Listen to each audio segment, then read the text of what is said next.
Ready to go? All right, welcome to the Long Week endorsement interview. This is gonna be a little different because it's just you. I guess to start this off, if you could just kind of introduce yourself, introduce the district, and then give us like a minute or two spiel about your background and why you're running. Sounds great. So my name is Hai Pham. I'm a pediatric dentist by trade. I'm running for House District 36 for state representative. Be great, and thanks for having me down here to share my story. So my story began about 43 years ago when my family and I immigrated to the United States in 1980. The story essentially goes is, my parents got on a boat, went into the open ocean, not knowing if they were going to survive the journey or not. And during that time, the boat was robbed by pirates on 3 different occasions. And then, by the 3rd time, one of the pirates said, you guys got nothing left. Why don't you guys go over this direction, and there'd be a commercial vessel coming by. And sure enough, my dad was the captain of the boat and took the boat that way. And then we're fortunate enough to get rescued by a commercial ship. And then the ship ended up taking everyone to a refugee camp in Malaysia. And that's where I was born. That's where I got my humble beginnings in a grass hut with no power or water or anything like that. And my dad and the lady next door helped deliver me. So I'm sorry, how old were you when you got on a boat? I was still, my mom was pregnant with me at that time. You were in the womb? In the womb, yes. Yep. So your memory probably isn't great of that. You probably rely on your parents. Absolutely, yes. Yeah. Okay. It'd be great if I had memory that far back. But so from there, it took about a year for us to get sponsored to the United States. They had opportunities to go to Canada and other countries, prior, but they're like, America, that's where we want to be, United States. So we got sponsored, ended up in Corvallis, Oregon, and that's where I grew up. So that's a little bit about my background. Can you tell, what your parents do? So when we first came to America, they didn't speak barely any English. So, my mom did housekeeping. She was a seamstress by trade, in Vietnam. So she took odd jobs sewing, hemming pants and things like that.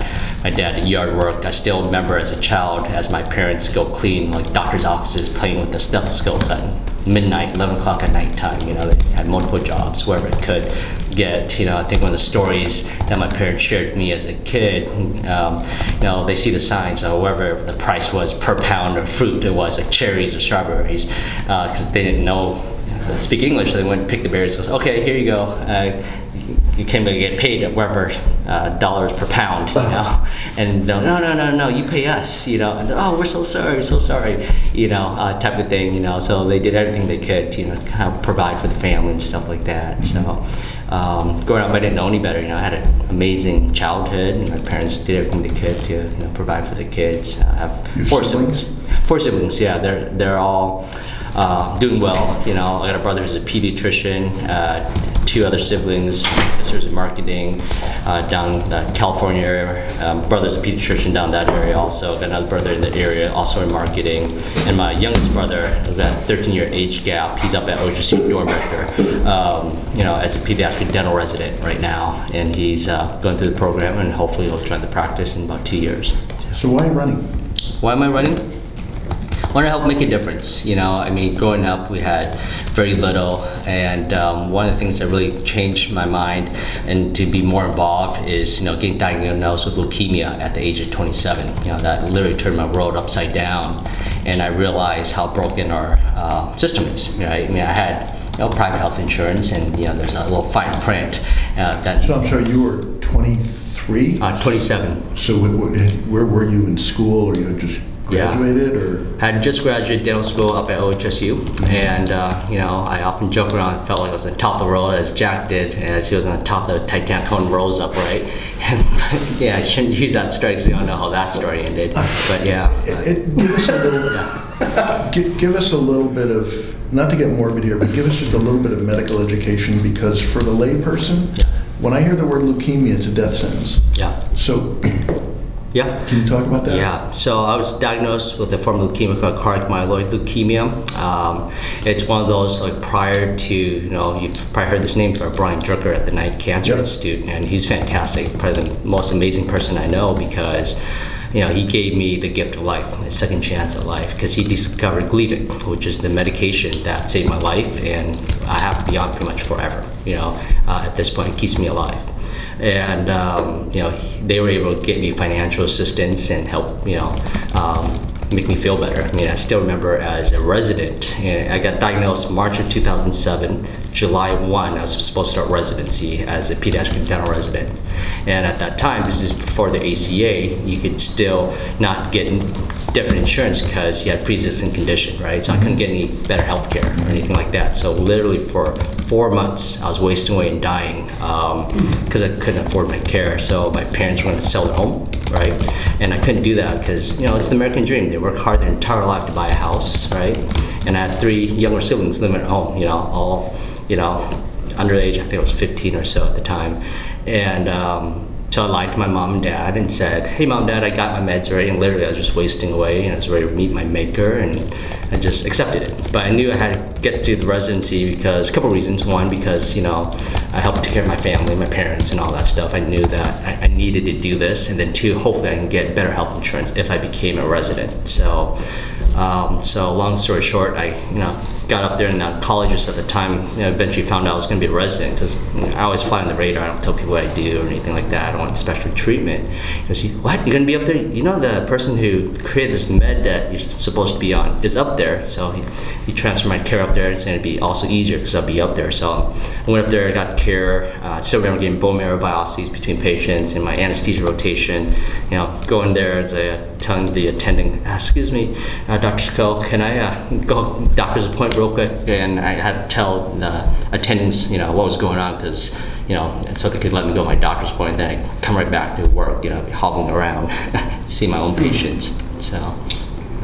So you survive. Yes. 20 years goes by. Yep. And now you decided you want to run for the legislature. Correct, yes. And during that time between when I got diagnosed and then now as a pediatric dentist, I've been a dentist for almost 16 years now, that I've been serving my community in Washington County and all around the state because I take care of some really medically compromised patients up at the hospitals. So, I'm sorry, so do you have a contract with the state? Not necessarily a contract. No, I do see Medicaid patients at my office in the sense that, that's one of the most vulnerable population, children, and they don't have anywhere to go for their So tell us about your practice. You have an office? I do. Is it just you? Do you have other dentists? I do. So yeah, I've started just myself. I took over a practice in 2010, and then from there it was like a tiny practice. I've grown this to multiple locations, multiple doctor practice. Is there an umbrella name for your? Yes. So most people know me by High Five Dental, and so HAI 5 Dental? thought about doing that. It's actually HI, the number 5 Dental. Yes. Got nothing to do with your name. Yeah, I was gonna do the play in words, but it's play my first name. So yeah. So most of these locations are called High Five Dental. Yep, they're all High Five Dental, and one's High Five Orthodontics, because we have And orthodonts. you have dentists who are your employees or the independent contractors? They're my employees, So about how many employees do you have? gosh, about 20-something employees. I employ 2 other pediatric dentists and an orthodontist. So do you put your practice on hold if you serve? Yeah, great question. That's the beauty of having a practice that's grown with multiple docs. They can help take over some of my patient load, and then hopefully on Fridays, if I'm not on committees, I'll be in the operating room taking care of my patients if time allows, and that will help me keep my skill sets up too. Yeah. And have you been involved in any civic activities prior to running for the legislature? In 2018, right before I got married, I got asked to do a talk with the governor at the time who was running and talking about pre-existing conditions because, all the experiences that I went through. But then from that, she was impressed with my story and asked me to join the Children's Cabinet, which focuses on, children here in Oregon and, their education and, all that type of stuff, and how can we help lift that world. But that's the thing, most closest thing as far as the government side of things go. But I've always been a patient advocate and always donating back my time. I do tons of pro bono work in my office every single day. Even when I first got out, when I started in 2009, it was peak of the Great Recession, right? So people are losing their jobs, getting on COBRA, and then I just started. I had no money. I had practice debt up the nose, if you will, in school debt, but I was still doing a lot of free work because it was the right thing to do. And parents would cry, and I said, "Don't worry about it, just pay for it, when you can." So that's kind of how I got my start. Could you talk more about the Children's Cabinet? I haven't heard of it. Yeah, so it's a group. It's nonpartisan. We have group, Republicans and Democrats that work together to help, with education, child welfare issues, foster care issues, things like that to help improve the system. And what can we do to lift children here in Oregon? Kids on Medicaid, we look at different things. OHSU comes in, gives us stats and data. It's very evidence-based policy making, and it's nice to be an advisor on that, which is great. I still remember my first time showing up to a meeting. I was just like, taking the day off. Drove down to see him, it's in the governor's office, and then, there's chairs around the governor's table, as you guys know. I go back to the corner and sit just, with everybody else. No, actually, Dr. Pham, you guys sit right here. I'm like, whoa, and which is great. So it was really an eye-opening experience to see, what good can be done if we all work together. So. Can you give like a specific example of like either an accomplishment you did while you were there that you were proud of, or like an example of how people actually work together to get something done? Yeah, so it has like different agencies there, from OHA to educators and things like that, special interest groups. So it's just giving information on on my part would be the healthcare side of things, and what we can do to help improve access to care, right? Whether it's dental care, health care, and things like that. I spend a lot of my time up at the hospital systems, whether it be because I have staff privileges at Legacy, Emmanuel, St. Vincent, Providence, and Kaiser Hospital. So, what are some of the challenges, to get patients through the front door there, and what can we do to help make the process easier? So that's kind of where my expertise came in, and there's other experts, there are educators and child welfare and things like that. Yeah. Do you have I kind of interrupted you. Do you have more questions? I do, but go ahead. Oh, okay. If you are elected, like what would be the first piece of legislation you would like to get passed? Yeah, great question. I think right now there's a big labor shortage in all of our industries right now. Something that I'm very familiar with is, I want to help improve access to care, especially in the dental field right now. We're having a shortage of assistants. I'm shutting down days and columns where I can't get kids in. I just don't have enough staff. And that's, to me, a shame, because there's so many kids that need care. I mean, some of these kids are waiting months upon months to get into the operating room to see me, my colleagues. So what kind of procedures Yeah. Where do you end up in as a child for dental? What brings you in for surgery? Yes. So for those type of cases, let's say the kids have a lot of dental work, dental abscesses, facial swelling, or facial cellulitis, okay. that will get the kids in the hospital, or kids who are very medically fragile and compromised, kids who have syndromes, kids who need heart transplants, kidney transplants, you name it, right? Bone marrow transplant, so they need dental clearance in order to get the transplant, right? Like, you mean clearance that their teeth are Correct. healthy? Correct. And they're not going to be, it's not going to compromise the other work. Is Correct. That, okay. Yes, because you can have infections in the mouth, and if you're so immunocompromised, it doesn't show up, right? But then it causes all these issues, and so we need to make sure that whatever we're doing, that everything's taken care of, because the mouth is part of the rest of the body, Yeah. right? So it's the part of the holistic approach where we address everything as a team. So this roadblock is holding up kids from the labor shortage that I just interrupted you talking about. Is it impacting those kids? Yes, Okay. yeah, all kids. Yep. Okay. Sorry to All kids. interrupt. I just Yeah, wanted- very great question.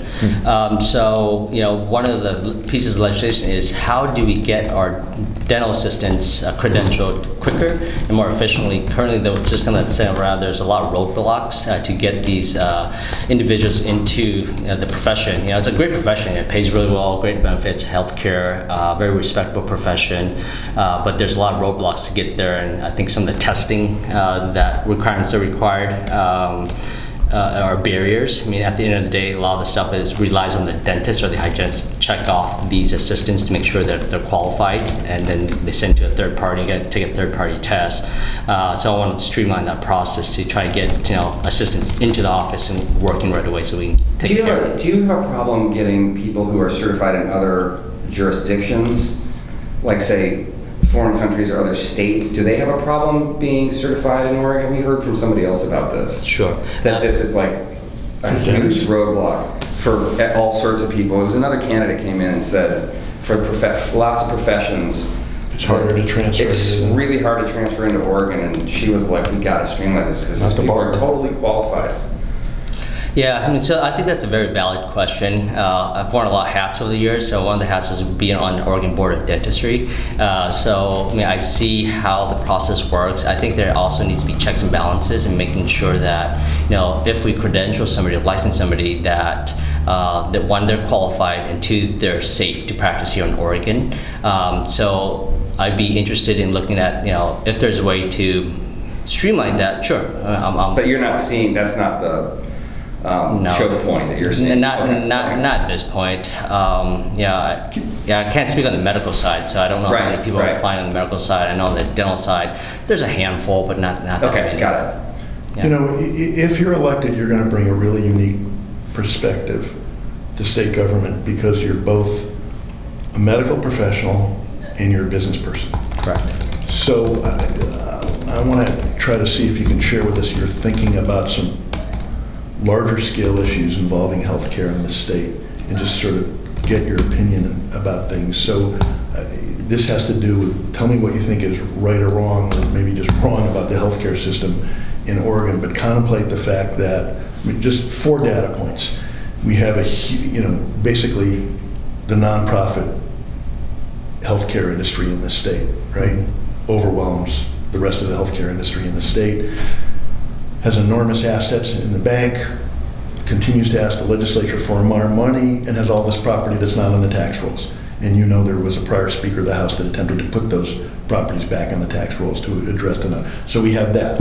We then also have those very same healthcare organizations last week filing a federal civil rights lawsuit against the state of Oregon, saying the crisis with mentally ill is laid at the feet of OHA Sure. and Pat Allen. We have the whole issue about the fact that Portlanders and Oregonians have actually been very generous at taxing themselves for drug treatment, for mental health care, but that money seems to be having real difficulty getting out in the community. So even if you run the risk of criticizing your own party, can you give us some sense from the perspective of both a business person and a doctor Sure. of what our challenges are and how to fix them? Yeah, those are very complex issues, right? I mean, it'd be hard to kind of address it here in a couple minutes. I think one of the first things that I look at is transparency and accountability. I think at the end of the day, as a business owner, there's always accountability. I don't have a safety net. If I do something, if I fail, then that's it. So I think one of the first things we got to look at is, where the dollars are going, how they're being spent, and having some oversight on how that's working. To speak to the fact of, the mental health crisis, the houseless crisis, homeless crisis, I think we need to address the core issue of it, try to get to the root of that, right? Just because right now, I know there are certain measures that are passed more recently in trying to get funding to individuals who need it, but I think with the pandemic hitting, and I don't think that should be an excuse, but I think the rollout wasn't as smooth as people would like it to be. I mean, we need more infrastructure. Patients who have drug addictions or mental health crisis, they really don't have anywhere to go, right? So we need to have more facilities where patients can go to get the care that they need, but that also goes to having providers, having therapists, having psychiatrists, psychologists, and having everybody work together. Do you think the Oregon Health Authority is a well-run organization? I can't comment on that just because I'm not in there and every day. Perhaps once I get down to the legislature, I can learn more about that and see how the inner working works. So I know it's a difficult task to essentially have the second largest budget here in Oregon, of healthcare, and then number 1 being education. Can there be room for improvement? Absolutely. Everybody can improve at what we do. Well, that's an appropriately vague answer to our question. Let's try to pin you down a little bit more.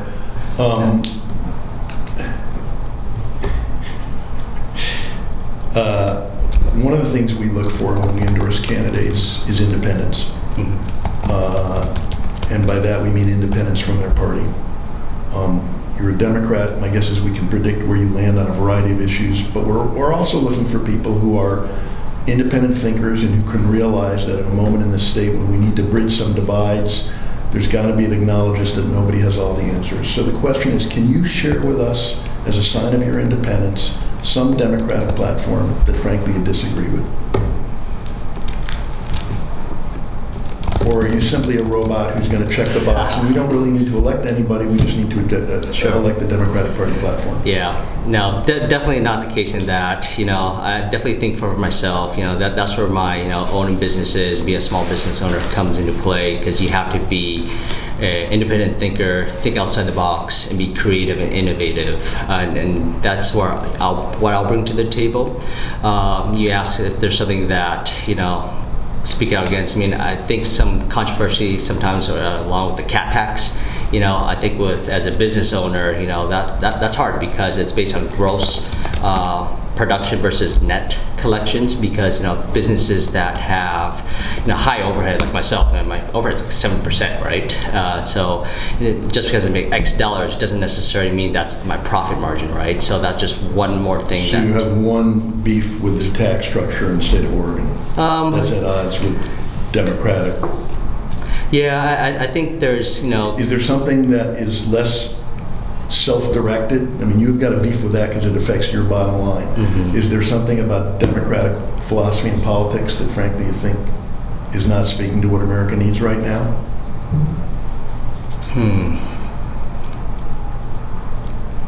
It's tough, right? I think at this time I can't really think of anything. I think everybody tries really hard with the recent legislations that's being passed.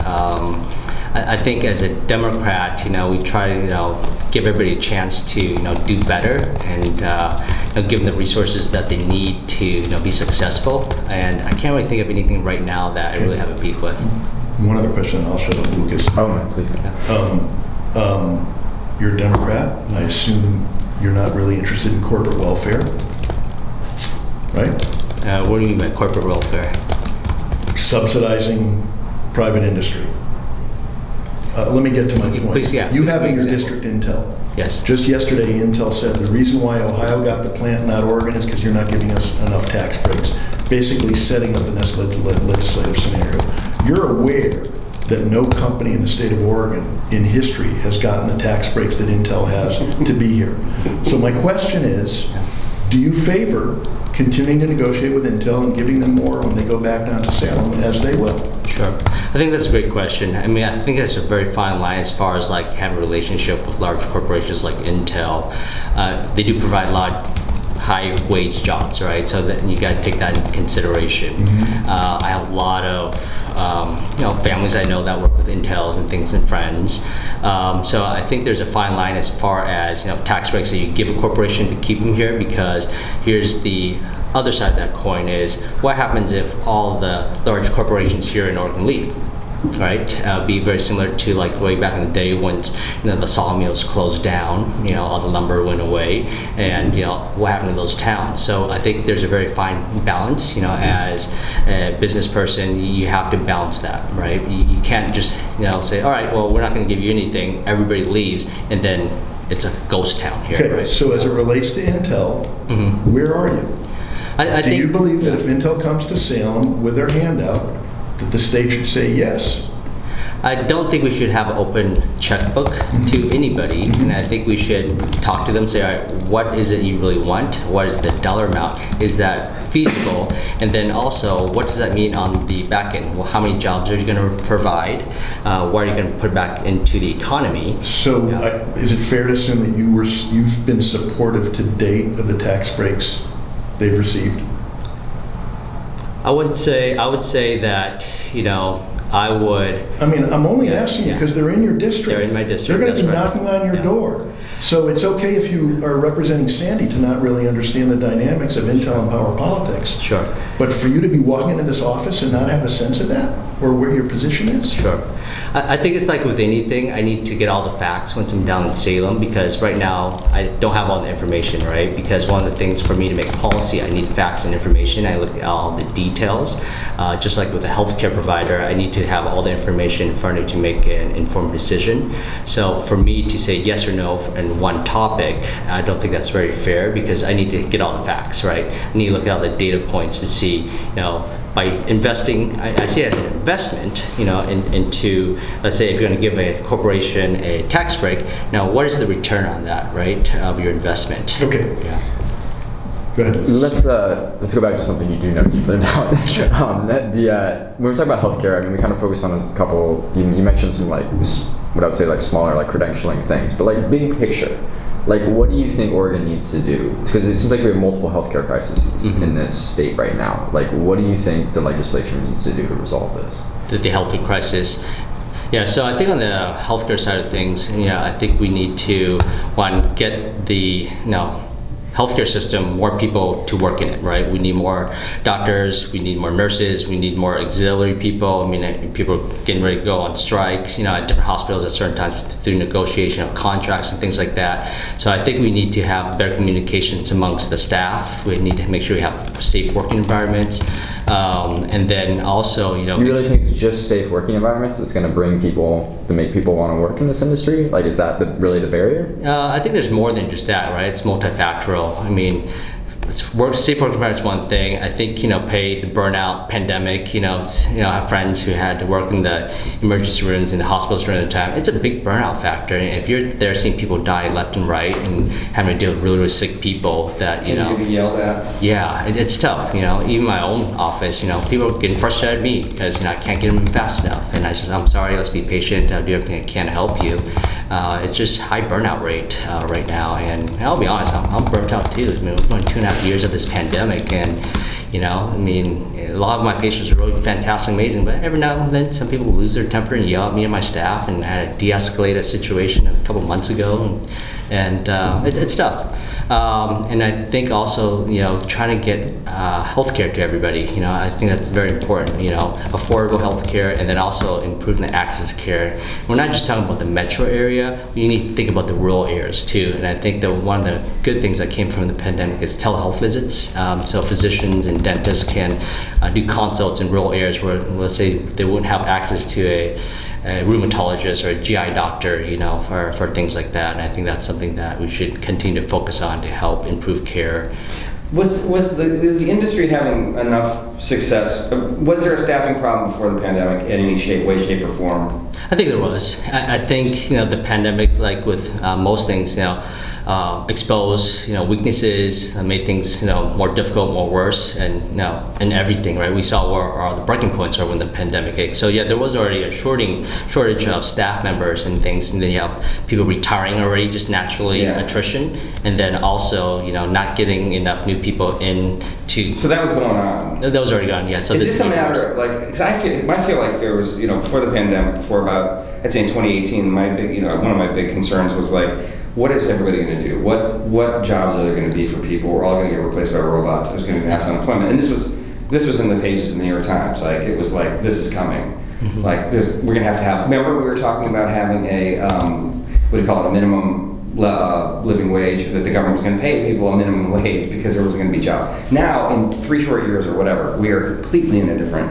I mean, it's staggering to me where we've gone from worrying about mass unemployment to worrying about mass, shortages of workers. Is this just a matter of getting through this period where things were so rugged for healthcare employees with, the pandemic, that kind of treatment, and then being yelled at by angry, voters often? Is this a matter of just raising wages, offering higher wages to get people back? And is there capacity in the industry to do that? Sure. Can the industry afford to pay, or were we using labor? Were we dependent on like cheap labor, just like the trucking industry has been, say? Mm-hmm. Yeah, that's a great question. I don't think it's just a matter of just raising wages, because I don't think that will make help. I don't think it'll be the cure-all. I think we need to also focus on early education, getting to the high schools, introducing like healthcare jobs to the younger folks to know that that's there for you, right? I think as a legislator, if we can produce a package to kind of get into the schools, can say, hey, these are jobs that are available to you, make it more aware. Does that exist anywhere? Do they have? It's got to someplace, right? I'm sure there's somewhere. I mean, one of my things I want to focus on is education, and it's not just higher education, it's vocational programs, apprentice programs, things like that. So that could help with some of the positions don't require going to med school, dental school, nursing school, and things like that. I'm sorry. Yeah. So were you talking about House Bill 2538? Were you in support of that? To create a new category of dental therapists that would allow them to do some things that dentists now do? Yeah, so yeah, with House Bill for the DHAPs, which you're referring to, I think, there's a huge access care issue, and if DHAPs can perform the duties safely for Oregonians and patients, I think I'm for that. Did you support that bill? I wasn't involved with that.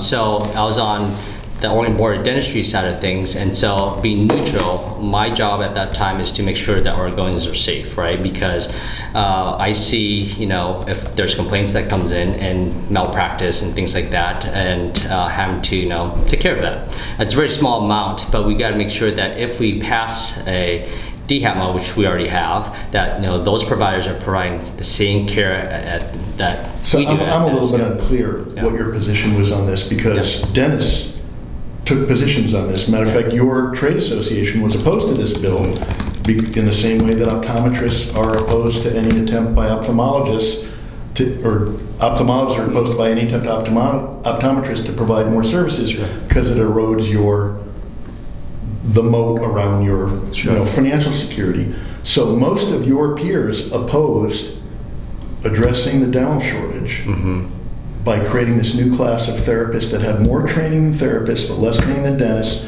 and could do a lot of the stuff that dentists can now do. Sure. So were you at odds with your dental fraternity in opposing this?